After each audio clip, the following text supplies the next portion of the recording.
মায়ের সাথে বেয়াদবি করিও না, বাবার সাথে বেয়াদবি করিও না।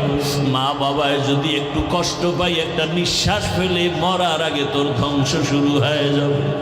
তোমার ওস্তাদ যদি কষ্ট পায়, একটু নিঃশ্বাস ফেলে ধ্বংস হয়ে যাবে রে যুবক। কত যুবকের দেখি রাস্তায় ঘুরে উলঙ্গ পাগল, ইংলিশে কথা কয়, আরবিতে কথা কয়। খবর নিয়ে দেখলাম শিক্ষকের সাথে মা বাবার সাথে বেয়াদবি করে ফেলেছে। ও যুবক, আজকে দুনিয়ার মায়ায় পইরা কত জানি মায়ের সাথে বেয়াদবি করেছে। কত যুবকের খবর শুনি বাবার সাথে কত উল্টাপাল্টা করে, কত ছাত্রের খবর শুনি শিক্ষকের সাথে উল্টাপাল্টা করো, কত আল্লাহর বান্দার খবর শুনি আলেম ওলামার সাথে ইমামের সাথে উল্টাপাল্টা করো। ও বাবা, জীবনটারে নষ্ট করিও না। এই বেহেশতের বাগানে বৈশা আমার মাওলাকে একটা ডাক দাও, আর আমার মালিকের বলো, হে মালিক, জীবনে তো উল্টা পাল্টা কম করি নাই, দাড়ি কাটলাম, নামাজ ছাড়লাম,